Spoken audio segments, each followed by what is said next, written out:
Have you watched a stock soar out of nowhere, pull back to make you second-guess your instincts, and then rocket even higher while you sit on the sidelines?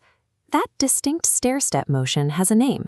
It's a specific price action setup called the measured move up. By the end of this breakdown, you will know exactly how to identify this setup, calculate a high probability profit target, and spot the warning signs of a trap before it springs.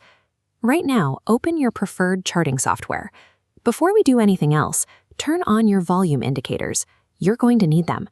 Internalizing these three distinct stages, the surge, the correction, and the secondary move, allows you to forecast the likely end of a pullback rather than chasing a breakout after it has already occurred. The pattern typically begins by interrupting a prolonged downward trend.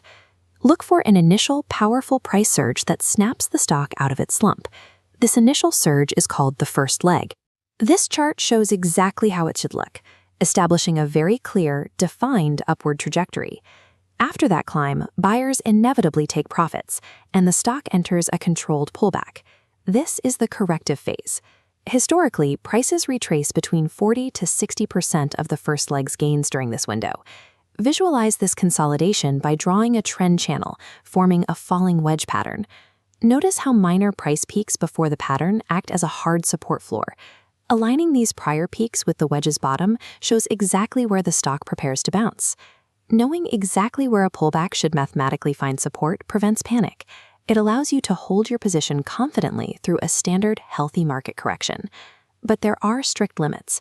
If the price gives back more than 80% of the first leg's gains, the trade is dead. A retracement that deep destroys the structural momentum of the setup. It indicates that supply has completely overwhelmed the previous buying interest.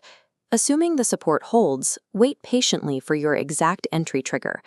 Wait for the price to break completely above the upper boundary of your corrective trend channel.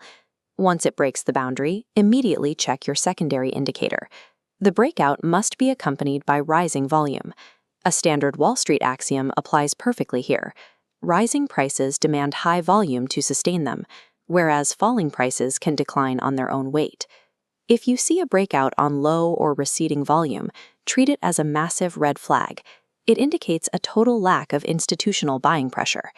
Breakouts occurring on low volume carry high failure rates. When institutional buy orders are absent, the price often slides back into the corrective zone. Now that you have a confirmed breakout, it is time to calculate the exact price target for the second leg. Step 1. Find the total height of the first leg by subtracting its lowest low from its highest high. Step 2. Add that total height to the bottom of the corrective phase to get your theoretical target price. Avoid the greed trap. Aiming for 100% of that target successfully triggers only 45% of the time. For higher probability, cut that total height in half and add it to the bottom of the corrective phase instead.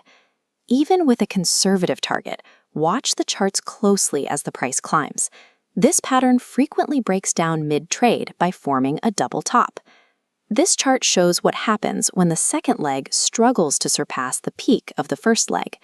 A dangerous ceiling has formed, turning into two adjacent peaks, followed by a sharp drop-off. If you see the price stall right at that previous high, especially on weak volume, abandon the pattern and secure your profits immediately. By calculating conservative half targets and actively watching for structural traps, you shift your trading mindset from emotional hope to strict mathematical discipline. Let's summarize the measured move up system into a clean 3-point execution checklist. Number 1, verify a proportional 40 to 60% pullback.